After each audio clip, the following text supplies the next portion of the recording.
experiential marketing is absolutely critical. I'm not saying it because I'm part of that journey, but I truly believe marketers and brand custodians cannot no longer afford to see experiential marketing as whatever budget is left after spending all of the main line as something that they should be doing. It should be a very important mix in your story.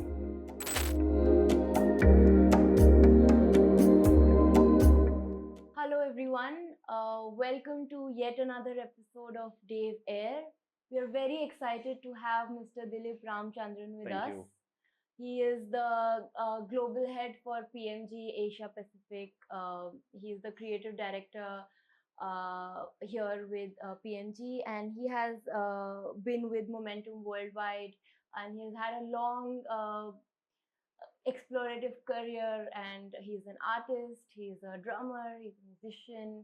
He also ventures into stand-up comedy, and I am falling short of words to kind of introduce you, and I thought it would be best if we hear it from your hear your story from you, that how has this journey been like, and there are multiple aspects to your personality. I'm sorry if I missed something, some parts of it, but I think No, thank you so much for having me on DaveAIR.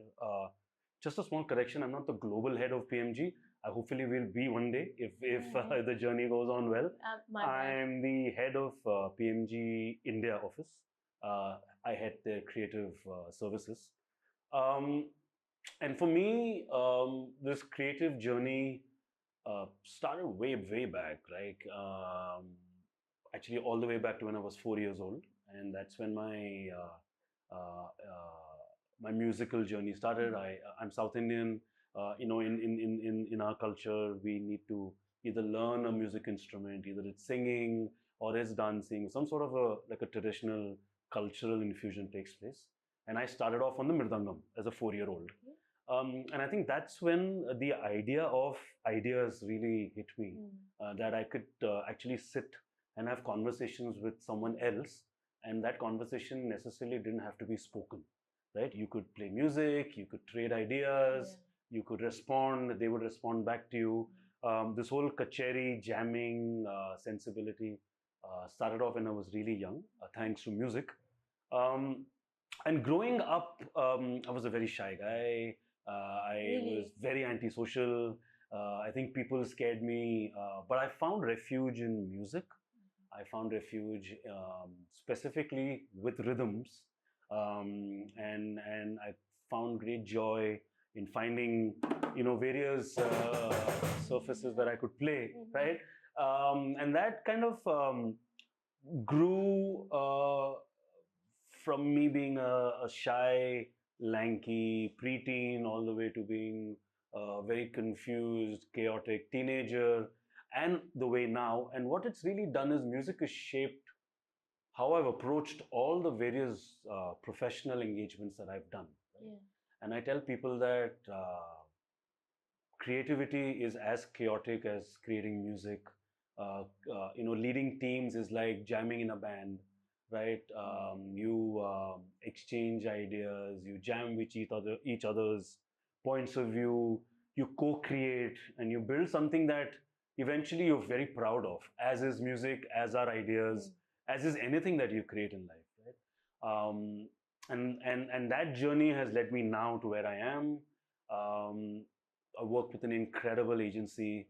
It's part of the whole Akudo network. Yes. We are network agencies, partner agencies ourselves. So it's been a rough ride, but it's been an interesting ride. It's been a ride which has its ups and downs, but then what's life if it's going to be flatlined and not be interesting with its ups and downs? So yeah, that's pretty much been me.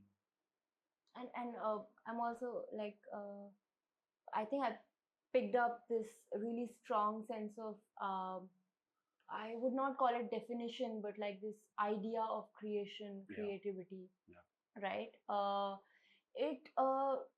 And how you connected with your personal and professional lives. So as an artist, you have certain ideas, certain opinions, also a sense of style. For a visual artist, it might be in colors or strokes or however it is. I'm sure it's the same in music as well. Uh, so now when you are dealing with brands or different partners that want to tell their stories, how much of yourself, your opinions, ideas do you take Right. In those engagements and those efforts? Right. I get it's a spectrum, right? I mean, work as is life is a spectrum. Sometimes you walk into a room, whether it be a jam or an ideas meeting, and you own the room, like and you whatever you say looks like pearls of wisdom which are dropping and then around, and everybody is in awe. To the other end of the spectrum, when you walk in and nothing works, right? And what sounded great in your head, or felt it was a good mix, did not eventually turn out, right? And I think that's where the crux of the matter is. For me, the idea is only as good as the problem it serves, right? The band is only as good as everybody coming together and creating music cohesively, in tune, in sync with each other, right? There is no point having a band which has maestros, but what is being created is just chaos and noise because you're not listening to each other, you're not making the effort to understand each other. And in that understanding, you need to, it's like a fader, it needs to go up or you need to go down so that there is cohesiveness, there is a sense of unison, harmony. That's a great word, harmony that exists, right? And that I found a lot of times reflected very beautifully on the workspace. My quest is to find harmony in the ideas. Sometimes to reach harmony, you need to be chaotic. You need to be not in harmony, and I think that's where the creative maturity comes into play, where you kind of decide how much of your maverickness that you want to push up, how much of it is pulling back to understand and therefore saying, fine, I get it. And maybe that getting it might be a path that's kind of veers off from where you kind of started your destination or your journey from. Or you have such conviction that you ensure that a new path is made, a new idea is put in, the brand agrees with your vision, while they might have been reluctant to begin with, right? So it's always a ballet. I don't enter any meeting, I don't enter any room either completely sure that my point of view is the reigning point of view, or be scared enough to know that their point of view is always going to be on top and that mine is subservient. I think it's an ebb and flow. It's like the waves that come back and go forth. How much of your ankle gets kind of wet in that wave is really up to how deep you want to wade in. And that can only happen when you're open enough, right? And that's the only thing that music teaches you, is to be open enough. Is to be, are you open enough to have a mindset of, and that growth mindset that corporates talk about is a jam mindset that musicians talk about, right? That's it. If you're open to jam, if I'm open to hearing you, two things are going to happen. Either I'm going to elevate or you're going to elevate, depending on which side of the tune or the conversation. So long answer, but hopefully it answers some bit of your question. Absolutely. And there's a lot of I think it takes a lot of humility to be able to do that, especially at the stage where you are at, well, again, music does that. Music teaches you humility, because in music, hierarchies don't matter. In music, age has absolutely no relevance, of course, unless you pay respect willingly to the guru or to someone who's been, and that guru can be younger than you also. So again, age has no meaning. So humility in music is drilled in very, very beginning, because again, you're jamming and you're playing. All the hype about you comes to naught if you cannot be useful in that scenario, right? So I think the common theme in my life is definitely been that a lot of my style of thinking, of my style of management, of my style of leading teams, of consuming information, has been very much shaped by the way music and shaped me. there is often a sense of judgment also to how open somebody is and how open somebody is not, and how conservative some might be. One might be in one aspect. Since we are so after everything, if we just put this tale, the age of AI, everything just sounds more contextual. Yeah. But in this age, where AI has been seen also in the music scene, in visual arts, all of that. Yeah.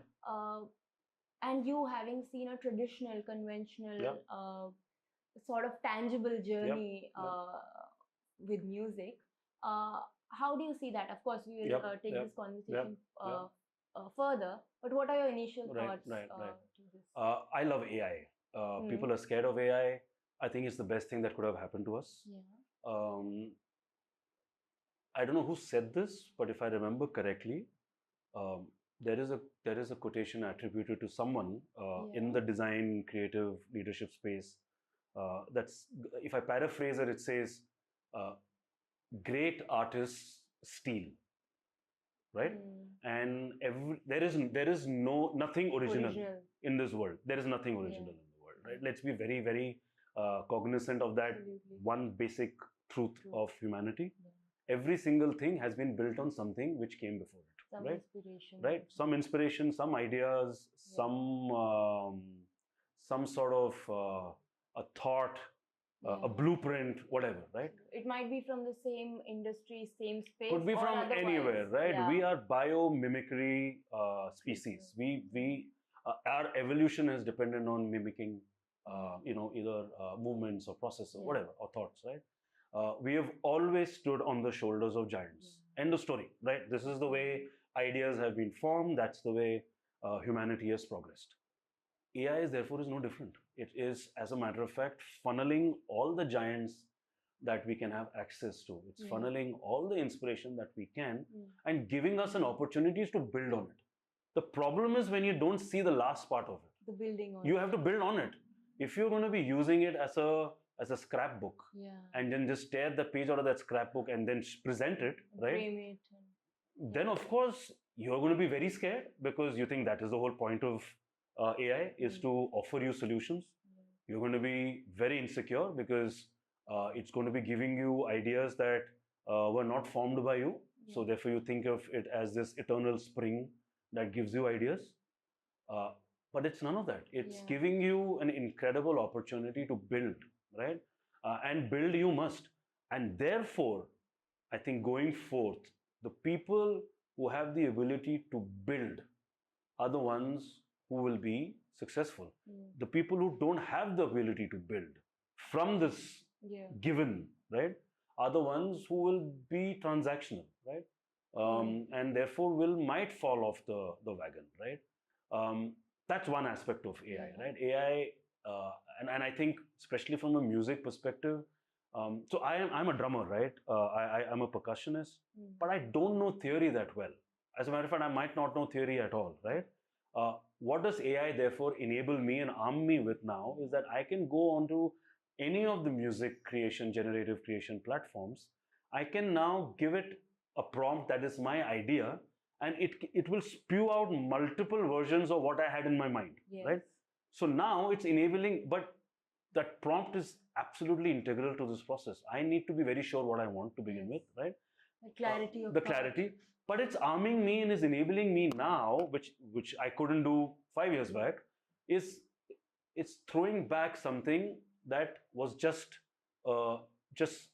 neurons synaptically firing in my head, right? Now I have something that it's congealed into play with, and I can either hone that better and say, oh, okay, if that is what all the iterations are looking or sounding like, maybe that idea wasn't a smart idea. Oh, wow, whatever little I thought, it's expanding to that. So that's the potential to it.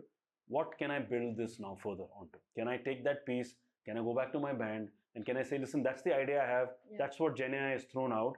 I think this piece works. Can we do something with that piece? Can we kill that piece and maybe add another? And that's when ideas start to jump. So it's always been like this. What has Gen AI changed? It's only made accessible a lot of stuff which was pinging in our head, and it's now made it accessible. But the process has always been the same. I will come, I'll have an idea which is generated in my head. Yeah. So it's Gen Head, Yeah. right? I sit and talked with you, and I present it to you, with Gen AI is now presenting in some tangible form. Yeah. Either it's a video, or it's imagery, or it's music, or it's a text, or whatever. Then what do you do? With that, Will ensure humanity doesn't stagnate, and I think that is.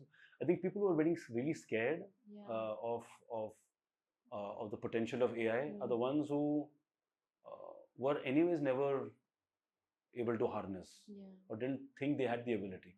This is arming everybody. So what is scary? Scary is that you, me, each and every single human being now has the ability to come on the same level of at least an idea. So the gatekeeping is gone, which is fantastic. Like we are 8 billion or 6 billion or whatever the population of this globe is. We are that many ideas, thinkers, creative. We are all creative heads. All of us are creative directors, right? If you dream, all of that is you, right? So you can create anything that you feel. The problem was of expression. The problem was of handing it to someone, and then people like us, right, came and decided to be gatekeepers and said, no, you're only a creative person if you can do this, or you can write a great script, or you can speak well, or you can form all of that into a cognitively acceptable format. You can't do that, you're not creative, right? But that gate has been blown away, and thank God it's blown away, right? More number of people who can now ferociously and not being scared of think, create ideas. That's pool of humanity is increasing. So I think we should celebrate it. I'm not a tech guy, so I don't know where Gen AI will eventually lead. Whether that is a threat to humanity or not, I don't know whether science fiction is going to come true. Are we all going to be imploding ourselves? Is 2000 Space Odyssey a reality? Is HAL going to really take over? I have no idea. But it's fine. We'll see it. We as a species, we're not being great to ourselves anyways. We are on a path to destruction. So might as well have something that's far more intelligent than us do it to us.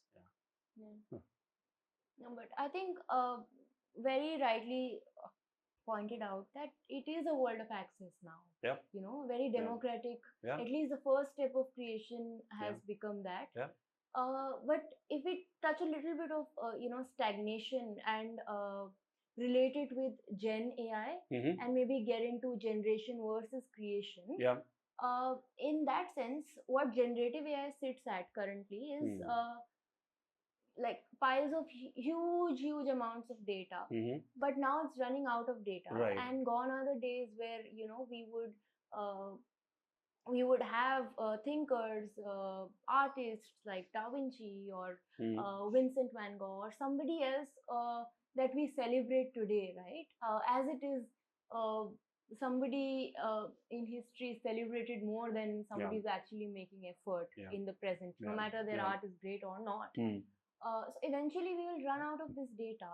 And do you see a possibility where everything is getting generated and there is stagnation, there's a sameness to everything, just because the idea bank in this case is all same. I mean, it happened, right? If the closest thing that I can think of is for the lack of, and I'm not trying to be political over here, but the made in China syndrome. Everything is plastic, everything looks the same, everything is machine pressed, and every product looks the same, right? And then what has that led to? That has led to humanity again celebrating craftsmanship, and right? realizing that maybe that that $99 store or that 500 rupee store that sells everything which is the sameness only serves a certain purpose. So will that stagnation have a purpose? I'm sure it will be. Like everybody cannot afford a $1 million art at home, right? So what about them? Like they might need something that's cheaper, accessible, and even in that chaos there will be order. Even in the sameness, because it's same, some patterns will emerge which will be discarded, some patterns which will emerge which will be unique, some patterns will start to merge, some patterns will start to diverge, something will happen. So I don't think the worry is going to be that at some point, because the data set is either stagnant or limited or over, every output is going to be unicellular, right? Or maybe it might be, but we are very good at having fatigue, but being fatigued very quickly. We have humanity. The evolution process is that I am tired of this. Now what do I do? Or I am fatigued with this. What do I find new? Right? Newness will always happen because the human mind, while it caters for, yearns for, being at equilibrium, it also wants spikes of some differentiation. So I'm thinking that will happen. But to answer specifically on the fact that there will be no more Da Vinci's and there will be no more unique artists who will come, because I don't quite agree with it, because Da Vinci got inspired by Michelangelo. Michelangelo was inspired by someone else. Who's to say that if there were 500 Michelangelos at that point in time, Da Vinci's art might have been better or might have not been. So we never know. We are hypothesizing on a future based on some past data, right? And the past data, I think, is very. And COVID was one that data sets and the patterns that emerge. There will always be some black swan, something which will upturn everything. Who knows? Gen I will be that black swan, which might just upturn each and everything that we always believed. So it'll go anywhere, and I think that's what excites me. I think the fact that I don't understand the heart and soul and the moving parts and the technicalities of Gen AI. I think I'm optimistic enough to believe or hope that the chaos will always reign supreme, right? And that it will not find its sense of this is it, right? Something will come, I'm sure. Yeah. Maybe the next Daljit Dosanjh is going to be Gen AI, right?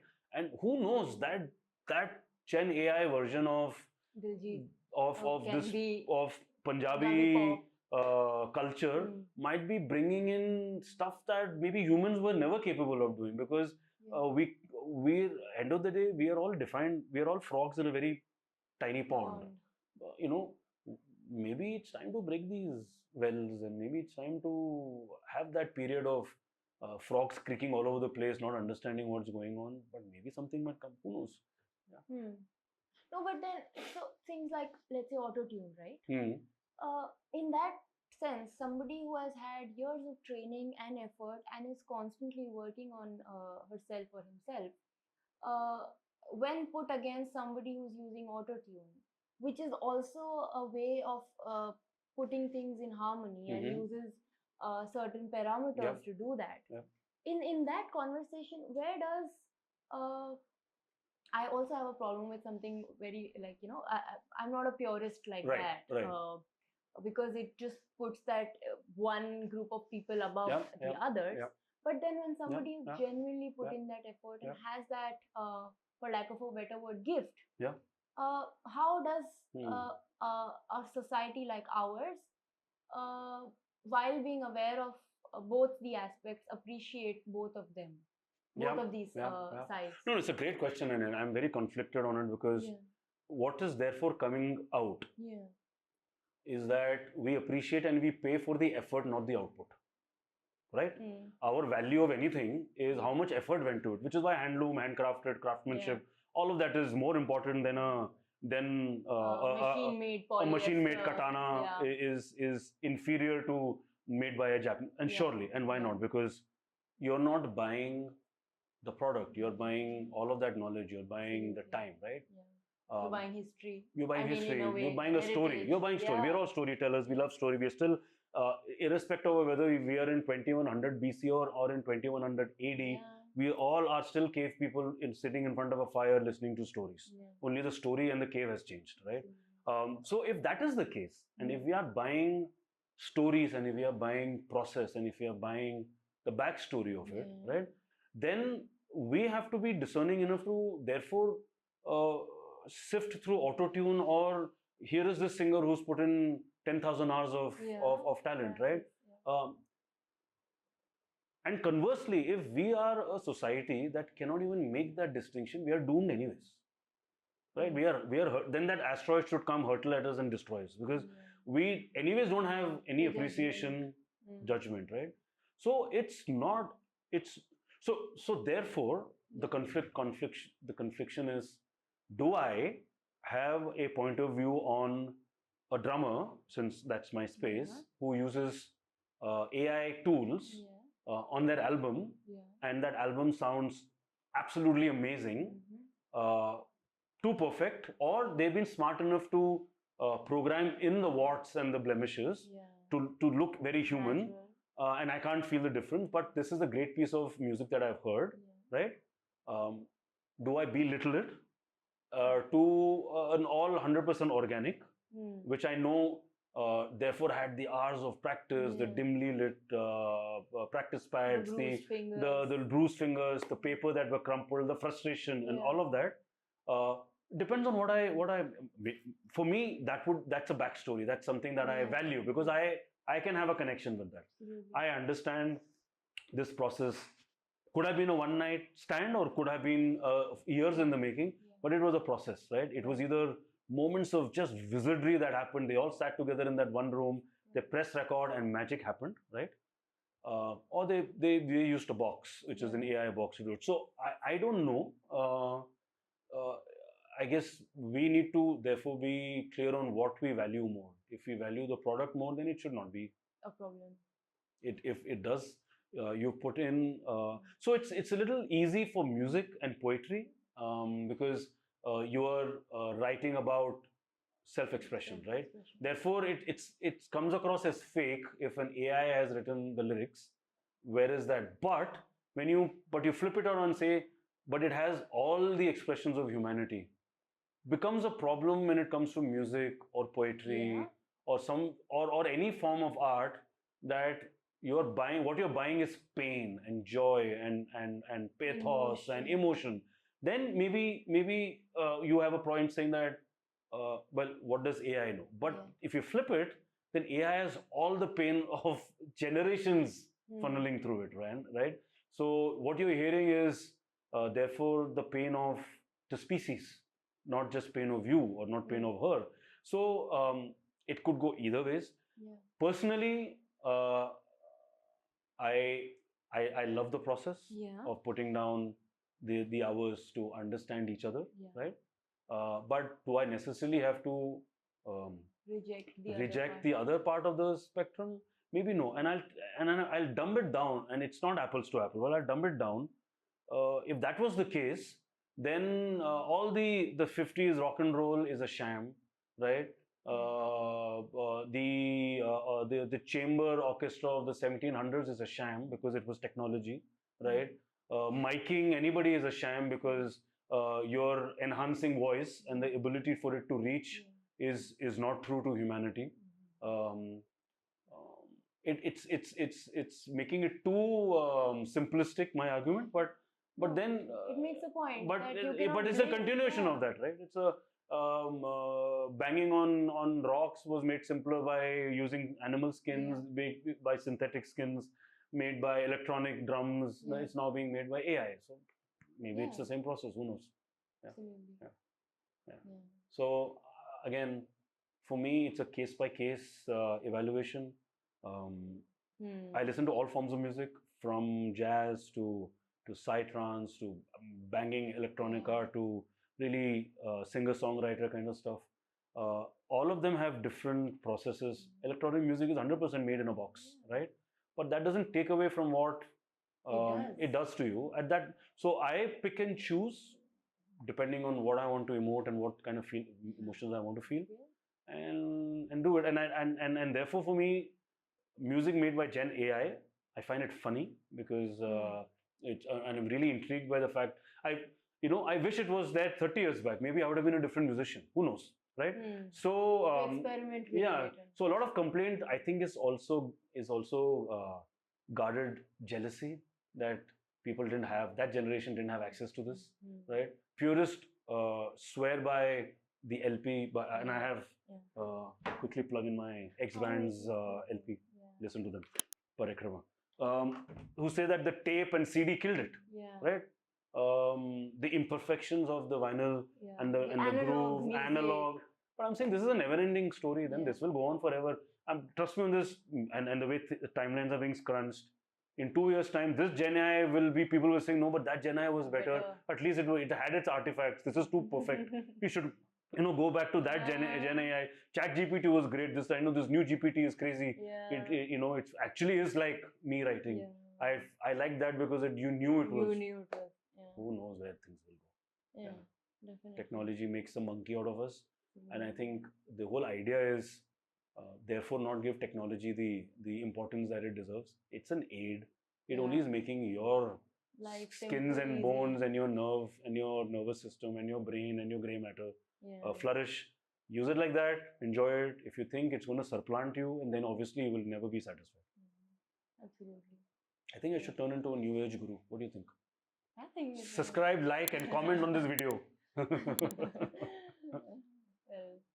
I think let's kind of touch upon branding and marketing experience.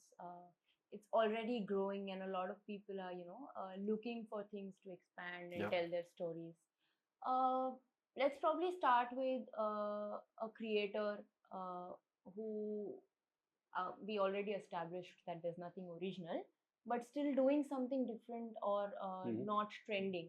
And then there's the other spectrum where you do something that's trending, and by sheer luck, if you're pulled up, you make it. Because you now work with brands, they would have these demands or these aspirations to just burst the market or to do something that's trending. How does one figure out the right balance, especially now in storytelling that is not originating from the brand, but from the market also, a mirror of sorts? It's a tough question. It's I think that's what brands are always contemplating, figuring out what to do. But I think one word that also is a very cliche word, but one word that is very true is authenticity. Like the brand has to be authentic, because we as consumers and customers now are very clear on when a brand is bullshitting through its ears, right? And or when it's at least, I mean, in the essence, right? And in this hyper connected world, you said one thing, but there is enough and more evidence digitally and otherwise to showcase that's not what your DNA is already, you're a liar, right? You can talk about diversity and inclusion and equality and DEI chapter and charter and blah, blah, blah. But if your Twitter handle has obviously followed someone or people who are not there, what are we talking about, right? Absolutely. So it's making life for brands not easy, right? Because yes, of course, you want to capture the in-moment zeitgeist. You want to be on top of the cultural phenomena that is taking place, and there's nothing wrong in doing that. But don't be a blatant liar. Harness it, right? And also, is it fitting with your brand's soul, right? I mean, a trend might be peaking, but if your brand is nowhere, not even in the space, right? But you're still, then you are borrowing something just for the sake, and therefore you're thinking your audience is a fool, right? And I don't think that is the problem that brands have. We at PMG, we are an experiential agency, right? And we are an integrated marketing company, but our core starts with what we call below the line, BTL marketing. But what this 360-degree integration has done is that it's erased that line. There is no longer above the line and below the line. There is no line, right? It is what it is, right? And we do a lot of experiential marketing. So when we kind of ensure that the brands actually get the proof of their brandhood, because they have their audiences or their consumers interact with the brand. It's tangible. Like It's that. tangible, right? We have this interesting saying back in the days of my television days, and by the way, I used to be at UTV and I used to be at CNN IBN, and I was their creative head there, where the marketing teams and we would sit down and we would contemplate a promo. But since it was just putting it out there, we would say spray and pray. Spray the advertising or the promo out there, and pray that it kind of connects to the people. That is stupid now, right? Because now you have very clear, measurable metrics that's available. So experiential marketing affords that to the brands, where you're not spraying. It might not be in the millions, right? But it's targeted. But now what has happened, because of content, you target and you spend to the millions, and you send out to the millions, right? So brands are therefore, when they come to us, they want to do authentic things. Brand X wants to do an experiential marketing or an activation. They want to do things which sit front and center with the brand. A clothing company or a furniture company will do something that's more in sync with what a clothing or a furniture company or a culture making company will do, right? It will not necessarily try and ape what a Alcobev company is doing, because that's not what their core brand sensibilities are. So it's waxing and it's waning. How much of at the moment do you capture? How much of long term do you do? Whether we like it or not, we're in the age of goldfish. We have the attention span of 5 seconds, right?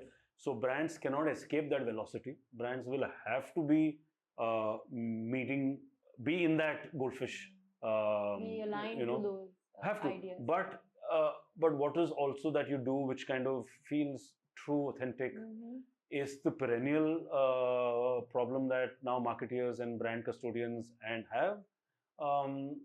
And it's an ever evolving. But I think at the heart of it, you need to come across as something, even if it's a trend. I think consumers want to know you're doing it because it's a trend. Don't fool me by telling me that it is what you believe in, right?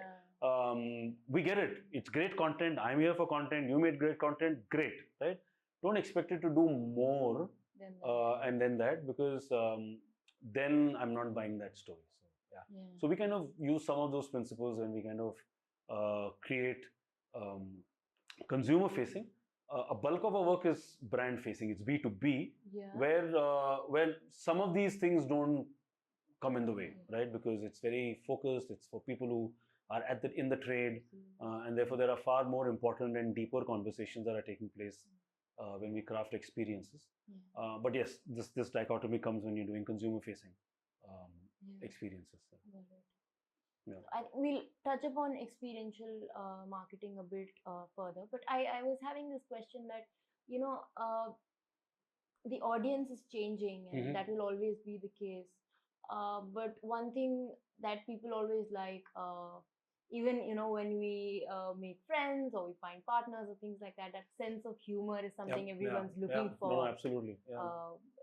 The colleague with the great sense of humor is always appreciated and celebrated, rather than somebody who's just reading in a corner or something like that. But the same goes in marketing also. People like to explore and experiment with humor. But where does one draw the line? Something that's funny for me might not be funny for you, and vice versa. And then when communities get into picture, especially marginalized communities. So how does because you also have the power to influence a brand, work with them. How does that relationship work?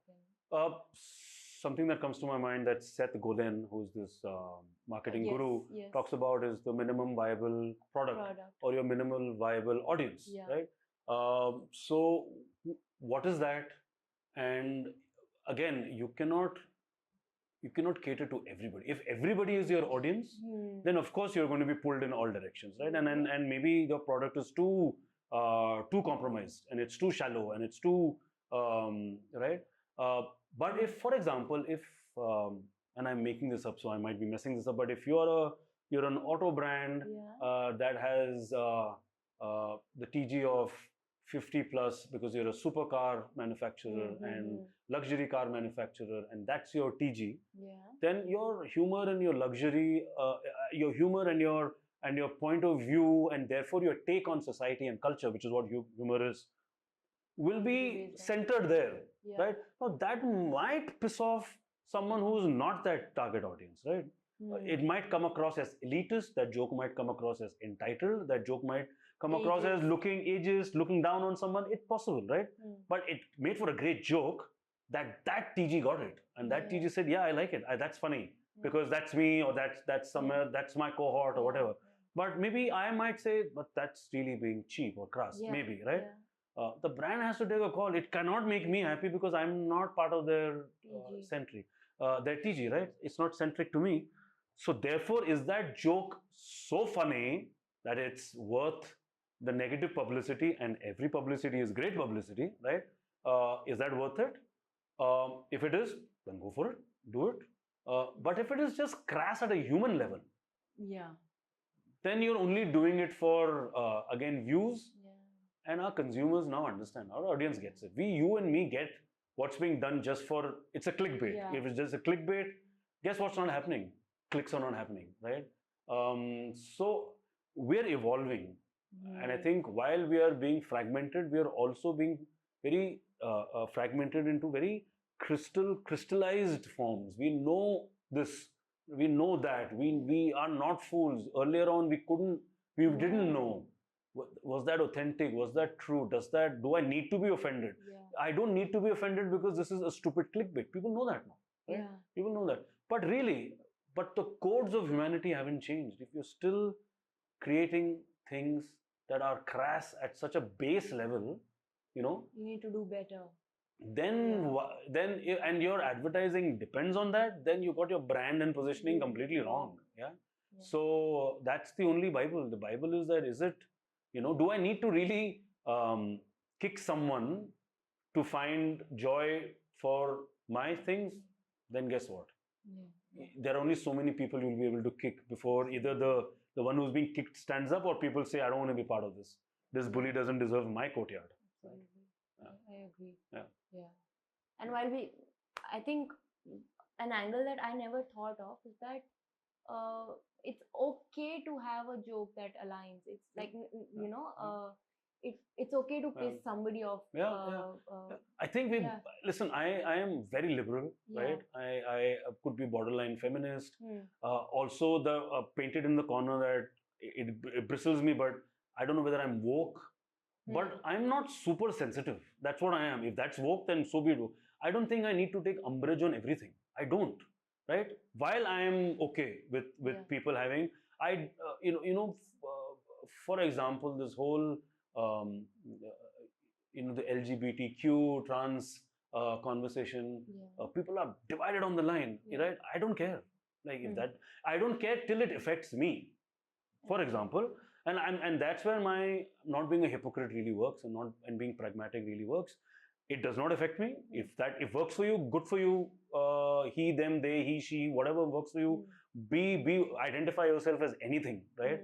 I don't care, right? It doesn't affect me, And if all that it takes for me is to be civil to you, no problem. I'll do that, right? If you want me to be, but the expectation where you identify yourself as whatever, and then you expect the world to acquiesce to that, right? You also need to be very understanding that the world it's democracy, it's freedom of choice. I do not, therefore I will not, right? You have a choice, don't interact with me, right? I have a choice, I will not interact with you, and that's where the story should end. But this violence and all of this right wing, left wing, all of people going ape shit on this is really not required. And some of them making their 2 seconds of fame. Not 2 seconds of fame is not required, right? So I'm saying find the balance, make peace with yourself, be very clear that you are reacting to something from your stated worldview. Now, my stated worldview is this doesn't hurt me. I don't see any reason why I need to hurt that person, thing, idea back, right? But if that thing becomes a problem, then I need to process it, right? And I think one of the things that I'm conflicted with, and I think is sports, right? Where in swimming, women's swimming now has had problem with trans athletes coming, who are obviously built bigger, better, or whatever that better is in terms of performance, right? I'm like, if maybe that require that maybe trans needs a separate Category. men, women, and category, and why not, right? And that's a fair enough. Absolutely. Because yes, there is some sort of a disadvantage advantage going on, right? But I don't think anybody is having that conversation to solve anything. Absolutely. Now it's become punching bag, and now once it becomes gloves are out, people will fight. End of story, right? So therefore, I just think I've always thought we are a joke. Humanity is a joke. The species is a joke, right? Whoever or whatever has simulated or created us is, I think, they find it extremely funny that we. But I think that's what we were engineered for. We were engineered to have opinions where it doesn't matter, have wrong opinions and not fix them, and have the right opinions and not implement them. So I think that's where our species is heading to. So that's my take on balance. That's my take on taking a view. Corollary to that is that at points you have to put your foot down also. No, there is no two ways about it, right? My only thing is that everything doesn't need to therefore be stomped down. Something can be left alone. Something has to be, like, this doesn't work, right? You know, those lines have to be right. If I have a daughter and if my daughter had to compete in that swimming example with athletes who are obviously enhanced in a better capacity, I'm obviously going to have a contrary opinion to it. There is no two ways about it. Because then I will be hypocritical to say, no, it doesn't matter to me. Go and participate in this obviously loaded competition, right? But if as we said, if the solution is categories, everything anyways has categories, no? Wrestling has weight categories, has gender categories. What is the difference over here? Why has it now suddenly become an issue? When we have different... and I think if you do that, the fact that they're discriminated, trans people are discriminated, there is no two ways about it, and they are exponentially, people are anti them, will also start to fix them because you don't see the need. A lot of the anti diatribe is coming because some other things that cannot be fixed is now being channelized, right? Definitely. So let's kind of go back to experiential marketing, but also to establish that rather than just fighting and wrestling with these things, let's look for a solution. It may be at an individual level, at a policy level. But now about experiential marketing, what trends do you foresee? How is it going to be like, especially in the context of technology becoming a commodity? Because we're all charmed by VR headsets and things that are not in our physical reality, but all of that is happening. We are almost kind of there. But when this becomes a commodity, what will that day look like? And what's next? What's next? No one knows. And I'll tell you, my take on this is that when the pandemic hit, everything became digital and virtual, right? The world thought that's it. People meeting is done and dusted. It is so 2020. Going from this point onwards, the digital realm, metaverse, virtual meets, virtual hangs, concerts were happening on Fortnite, companies got funded, millions got made, NFTs came into the picture, everything, blah, blah, blah. And that was it. For a good 2-3 years, that was it. None of that exists. None of that exists, right? It's gone faster than any other, big... Will it come back? Absolutely. Absolutely. Humanity is constantly iterating and reiterating. We are creating use case studies and we are discarding them, we're coming back to them, we're discarding them, we're coming back. Right? So technology, therefore my take on technology is nothing, nobody knows, right? It's how we feel at that moment in time, right? Maybe in 5 years' time, we might say, that virtual thing was actually very cool, for whatever reason, right? Air travel is now 1 million rupees to travel from Delhi to Bombay. Why I can? So something has to pivot. Something has to. So technology will always, therefore, be subservient to what you and I think. End of story, right? It will never, I think it will never replace our thinking, because end of the day, we will think what's best for us, right? Sometimes best for us is not being connected. Sometimes best for us is not clicking on something continuously. Sometimes best for us is not Having like an Gen opinion of AI being anything. created. Yeah. Maybe. So we will. Evolution will take place, and that's we'll figure that, right? From an experiential point of view, I think we're at a very beautiful cusp, because there was very clearly marketing was advertising. We create brand stories. We pontificate on what the brand should do. We will write brand books. We will tell the world what the brand will look like. We'll create the stories, and then we will be Moses, and we will release these commandments to the world, and it will then be played and humanity. So that was one part of the hierarchy. The other part of the hierarchy was digital, which was the young brash cousin in the family who's muscled their way in, and then saying that all that is fine. I'm quick. I'm nimble. I'm loud. Wider reach. I have wider reach. People really like me. And in the middle of all of that, experiential was sometimes a doddering uncle, was sometimes a young cool person, was sometimes, but was always in the fringe, right? Because people thought experiential was only concerts, for example, or an dandiya night, for example, right? Or blah blah blah. Powered by so and so. Yeah, what will brands do? Brands will come. What will brand? We will get lost. We will just be a logo. Yeah. We will just be something. And that had started to shift. It was shifted literally when the pandemic hit us, and now and therefore it had to hibernate back. But it's coming. What people and brands and marketeers are understanding is that in the day and age of bots, in the day and age of not being able to quantify the millions, because that's not obviously translating to any real world tangible brand uptake. I have 1 million views on my ad, but doesn't seem to be translating into sales, for example, right? That's skewed there. So something is missing. It looks great, but it's not missing. As opposed to versus maybe lesser number of people in that catchment area, but now being layered with all the tools that content and digital gives us. So you touch one, but you spread to many now. But that touch one seems to have a lot more value, because that touch is authentic. That touch is felt. That touch is experienced, right? That touch is not only on what I felt, but the touch is also what I felt about the brand, right? Connection. I saw something, I felt something, I formed an opinion. I use it in my own digital life in some form of a content piece or a share or like. They might not be in the lakhs, but those multiple hundreds now and those multiple thousands are like a hive, no? They are interconnected, and they have much more value. Again, it's all part of the same story, right? Television gave us millions, right? But you never knew what happened.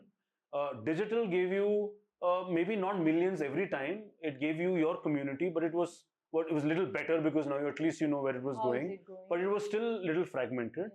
Experiential gives you maybe little less, but it's more exponential in its. So all three are required. Like how initially it was posters and cinema hall branding and interval branding, along with television, magazine. I think just those canvases are changing. We are the canvas now. This is the canvas now. Brands will have to obviously use all three in some form, but in a spot, and that's where your authenticity starts to come, right? If your brand's authentic persona is high touch, and we say that at PMG, high touch, high tech, right? What was high touch is now high tech, is now again coming back to high touch and high tech, right? Technology will always be a part of it, right? Touch and feel will always be a part. We are human beings, right? At the end of the day, right? We need stories, we need something to hold on to, right? We want to be seen as people who know and value what is to be valued.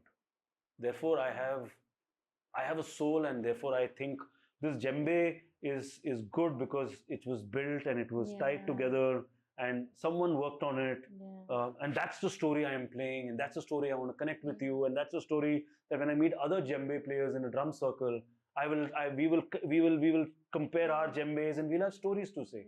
And some of the stories will be how good Ergo brand is, but stories also be where this brand came from, what this Or brand maybe did, like who made this. There's a defect there, and that defect is cool. Has it come from authentically the brand not wanting to polish off the warts? So that's what we will all do, and therefore um, experiential sits in my understanding very front and center in this brand conversation, right? Very relevant. Because if every brand is talking about, is it real? Are we authentic? How more authentic can you get when you actually meet your consumers? You know, it's a double click in all forms and shapes and sizes, right? Because you're meeting your people. You can't fool them now. You can't fool them. Well, Bob Marley very rightly said, right? You can fool some of the people some of the time, but you can't fool all of the people all of the time, right? When you do this consistently, when brands are being seen consistently, Red Bull does that, right? Red Bull does consistently comes and creates mad spectacles, which are experiences that you consume from a content perspective, but you can feel it. You know they are not kidding when they say I'm an energy drink, right? As opposed to maybe some other brand that doesn't do any of this, but creates this cool viral TikTok or cool viral where you're doing something, but nothing around your brand gives me as a consumer the energy of it. The assurance that you mean what you mean. Right? This is all just a sham. So, the vibe of it. So experiential marketing is absolutely critical. I'm not saying it because I'm part of that journey, but I truly believe marketers and brand custodians cannot no longer afford to see experiential marketing as whatever budget is left after spending all of the main line as something that they should be doing. It should be a very important mix in your story. Because we tell stories. Experiential marketers are telling stories that matter because it's being told to people who want to hear those stories. Absolutely. Yeah. Oh, I definitely see these themes of authenticity, connection, very, very, important for music or even in the profession that you are, and as human beings as well, right?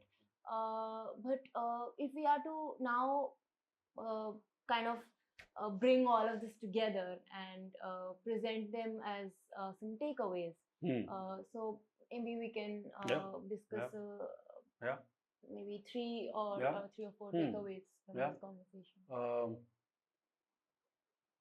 Be yourself. You're truly the only original piece that exists in the world. Everything else is a copy of a copy of a copy, right? You're the only truly original masterpiece, and therefore if you believe yourself to be that masterpiece, you will start giving onus to your time, to your energy, to your efforts with that mindset. You will not sell yourself cheaply in terms of time, in terms of what you view, in terms of what you consume, in terms of what you're doing with your time energy. So I think that when put with brands and put with consumers, that is what then leads to the whole magic of being authentic, right? And when you're authentic, the second part of storytelling, therefore then feels real, feels. Every story doesn't have to be once upon a time and there was this amazing bomb blast. No. Once upon a time, I was just sitting in a meadow and I was reading a book. It's as authentic and as powerful as any story that requires it to be. Every movie doesn't need to start with a car chase, right? It could just be a long shot fixed on a placid lake, right? And that will. So I'm saying, therefore, be yourself. Be yourself therefore tell authentic stories. Will enable not only yourself but brands and everybody, musicians, artists, and I truly believe we are 6 billion artists in this world, right? I am no different than anybody else. Just because I can play an instrument, that instrument is something that I've shaped to hone something that you and I already have, right? Our ancestors, when they sat and they beat tree log, nobody taught them, right? So we are all artists. key takeaway for me, the second key takeaway is that all of us are storytellers, all of us are artists, therefore, and therefore ensure to tell your story as a brand, as yourself, as a human being. And the final takeaway that I am to do is that I really believe chaos, right, is our default setting. Therefore, Gen AI, the chaos it's bringing in is default setting. There's nothing to be scared of. That's the way it is meant to be. It's meant to bring in chaos, because in that chaos, in that fear, in that insecurity, we are going to be shaping ourselves into better humanity. Of course, that process will have its revolution, will have its defeats, will have its losses, will have its wins also. Yeah, be yourself. That means being authentic. Chaos is our lifeline, is our default, and we are all artists. And once we believe that, I believe that it'll make for a better rock, the third rock from the sun that we are. Just make it a better, hospitable, loving, cool space to be in. Yeah. Thank you. No, thank you. I think it was a great conversation. Straight from the heart. Thank you for speaking with such openness. No, I think it's important. Thank you for having me over. Thank you for joining us. I think it's important, from my perspective, to always have interesting conversations with people who necessarily don't have to agree. This conversations are not for people to agree. And as a sum up, I think that is where I think all our problem is. We think conversations are meant for people to agree upon, right? And therefore nobody is listening, it seems, right? Because everybody wants to.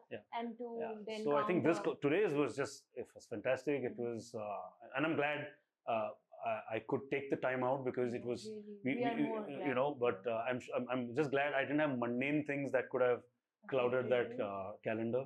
But I'm glad. But thank you for having me, and I hope you guys enjoyed this conversation. Thank you. Thank you so much.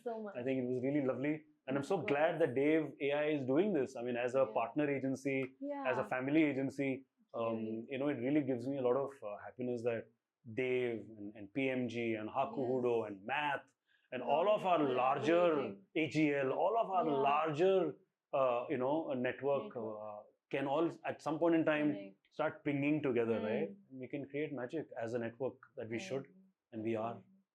Thank you. Thank you, Dilip. Thank you.